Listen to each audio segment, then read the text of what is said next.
사랑하는 은혜와 진리 장로교회 교우 여러분, 어젯밤도 평안하셨습니까?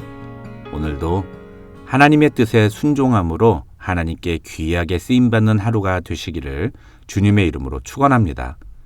오늘 새벽에 만나보면은 사무엘상 11장 1절에서 15절입니다. 사무엘상 11장 1절에서 15절을 제가 읽어드리겠습니다.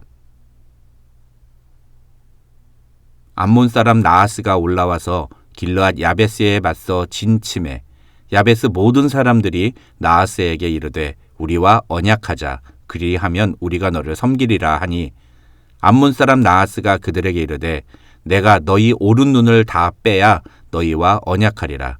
내가 온 이스라엘을 이같이 모욕하리라. 야베스 장로들이 그에게 이르되 우리에게 이레 동안 말미를 주어 우리가 이스라엘 온 지역에 전령들을 보내게 하라. 만일 우리를 구원할 자가 없으면 네게 나아가리라 하니라. 이에 전령들이 사울이 사는 기브아에 이르러 이 말을 백성에게 전하매 모든 백성이 소리를 높여 울더니 마침 사울이 밭에서 소를 물고 오다가 이르되 백성이 무슨 일로 우느냐 하니 그들이 야베스 사람의 말을 전하니라. 사울이 이 말을 들을 때 하나님의 영에게 크게 감동되매 그의 노가 크게 일어나 한 겨리의 소를 잡아 각을 뜨고 전령들의 손으로 그것을 이스라엘 모든 지역에 두루 보내어 이르되 누구든지 나와서 사울과 사무엘을 따르지 아니하면 그의 소들도 이와 같이 하리라 하였더니 여호와의 두려움이 백성에게 임하매 그들이 한 사람같이 나온지라. 사울이 베색에서 그들의 수를 세어보니 이스라엘 자손이 30만 명이요 유다 사람이 3만 명이더라. 무리가 와 있는 전령들에게 이르되 너희는 길르앗 야베스 사람에게 이같이 이르기를 내일 해가 더울 때에 너희가 구원을 받으리라 하라. 전령들이 돌아가서 야베스 사람들에게 전하매 그들이 기뻐하니라.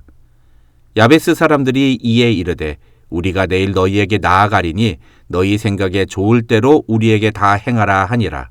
이튿날 사울이 백성을 3대로 나누고 새벽에 적진 한가운데로 들어가서 날이 더울 때까지 암몬 사람들을 치매 남은 자가 다 흩어져서 둘도 함께한 자가 없었더라.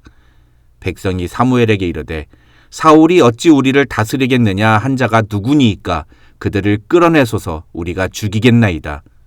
사울이 이르되 이 날에는 사람을 죽이지 못하리니 여호와께서 오늘 이스라엘 중에 구원을 베푸셨음이니라.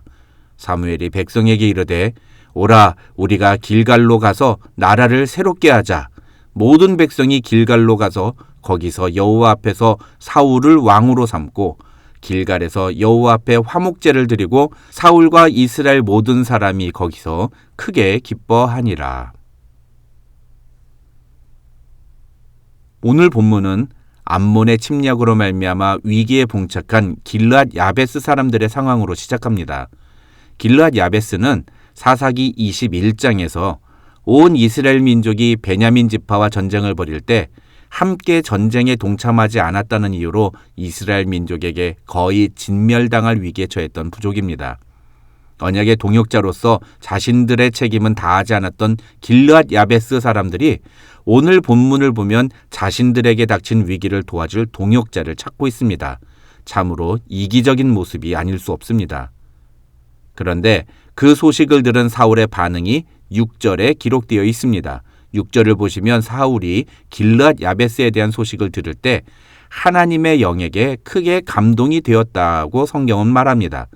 예전에 말씀을 드렸습니다만 구약 성경에서 하나님의 영에 크게 감동되었다는 것은 무언가 특별한 상황을 의미하는 것이고 하나님께서 그 상황 속에서 그 사람에게 특별한 마음과 능력을 주셔서 하나님의 뜻을 실천에 옮길 수 있는 상태가 되었다는 의미라고 설명드렸습니다.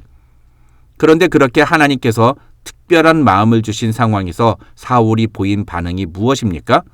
6절 후반부를 보시면 사울의 노가 크게 일어났다고 성경은 말합니다. 사울이 크게 화를 냈다는 것입니다. 잠언 14장이나 16장, 19장에 보면 노하는 것은 미련한 것, 어리석은 것, 또 재앙과 벌을 재촉하는 행위라고 성경은 말합니다.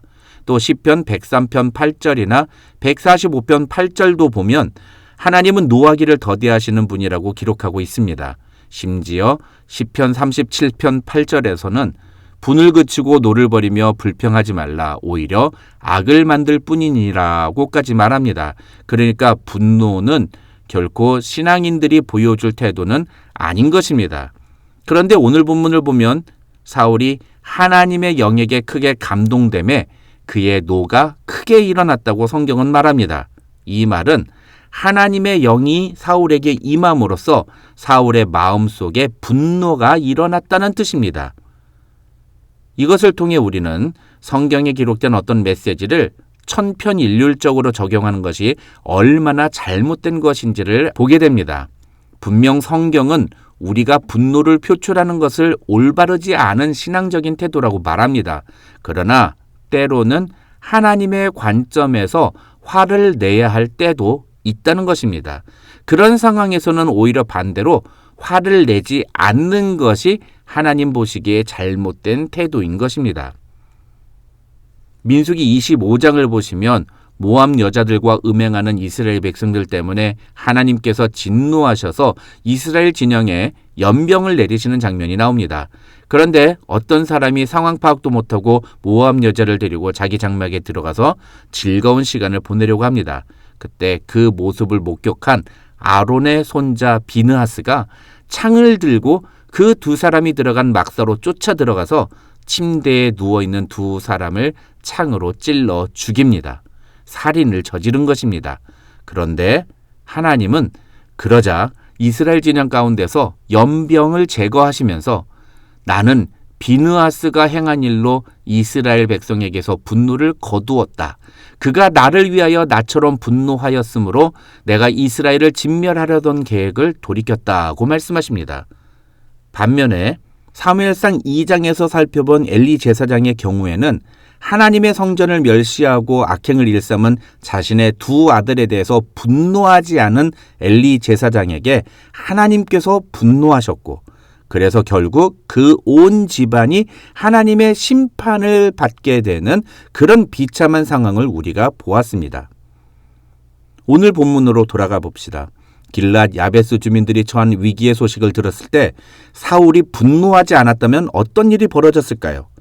예전에 길앗 야베스 주민들이 보여준 그 얄미운 행동이 미워서라도 일부러 침묵하고 무관심했다면 아마도 암몬 자손의 침략을 막을 수 없었을 것입니다. 그러나 그 소식을 들었을 때 하나님은 사울의 마음에 거룩한 분노심이 일어나게 하셨습니다. 그래서 온 이스라엘 자손이 암몬 자손과 맞서 싸우게 하셨습니다. 오늘 본문 7절을 보면 그런 사울의 모습을 본 이스라엘 백성들은 여호와의 두려움을 느꼈다고 성경은 말합니다. 그렇게 해서 사울이 암몬과의 전투를 큰 승리로 이끌자 사람들의 마음속에 사울이 자신들을 이끌 왕으로서의 자격이 충분하다는 공감대가 형성됩니다. 그런데 그런 상황 속에서 어떤 상황이 벌어지느냐 하면 10장 27절에서 사울이 왕으로 등극하는 것에 불만을 품었던 불량배들을 처단해야 한다는 주장이 일어납니다. 12절을 보시면 일단의 사람들이 사무엘에게 가서 전에 사울이 우리를 다스리겠다고 한 사람이 누구냐고 그들을 우리가 죽이겠다면서 난리를 피웁니다. 사실 사울의 입장에서는 자신이 왕으로 등극하는 것에 불만을 품고 심지어 자신에 대해서 비아냥거린 사람들을 백성들이 알아서 처리해 준다니 고마운 일 아닙니까? 10장 27절을 보면 그들은 사울을 멸시했고 왕으로 등극한 사울에게 예물도 바치지 않았습니다. 그러니 사울의 입장에서 보면 굉장히 괘씸한 사람들인데 그때는 사울이 아직 사람들에게 온전히 왕으로서 인정을 받지 못한 때였기 때문에 함부로 그들을 징계할 수 없었을 것입니다. 그러나 이제는 온 국민이 사울을 왕으로 인정하는 마당에 자신을 멸시하고 홀대했던 자들에게 그 대가를 치르게 하는 일은 그리 어려운 일이 아니었을 겁니다. 그런데 그런 상황에서 사울은 어떤 모습을 보입니까? 13절을 보시면 사울은 이렇게 말합니다. 이 날에는 사람을 죽이지 못하리니 여호와께서 오늘 이스라엘 중에 구원을 베푸셨음이니라. 이 말은 암몬 족속과의 전투에서 승리한 것이 자신의 능력으로 주어진 것이 아니기 때문에 사람들이 자신에 대해서 환호하면서 이 기회에 사울의 정치적인 정적들을 제거하려고 하는 것은 결코 해서는 안 되는 일이라고 말하고 있는 것입니다. 인간적으로 보면 너무나 좋은 기회입니다. 그러나 적어도 오늘 본문에서 사울은 그런 기회를 이용해서 자신의 분노를 해소하는 데 사용하지 않는 모습을 우리에게 보여주고 있는 것입니다. 그런데 불행히도 사울의 이런 태도는 그리 오래가지 않습니다. 사울이 사무엘상 10장과 11장에서 보여줬던 그 겸손과 관용의 모습은 성경으로 따지면 불과 2장, 시간으로 따지면 한 만 2년 만에 완전히 다른 모습으로 변하게 됩니다. 그래서 오늘 본문까지 기록된 사울의 재임 전 그리고 재임 초기의 모습과는 완전히 다르게 사울은 이제부터 하나님으로부터 점점 멀어지고 그래서 결국은 하나님께 버림을 받는 왕이 되고 맙니다. 오늘 본문에서 우리는 분노해야 할 때 분노하지만 개인의 목적을 이용하기 위해 분노하지는 않는 사울의 모습을 봅니다. 과연 우리는 하나님의 의를 이루기 위해 분노해야 할 일에 분노하는가?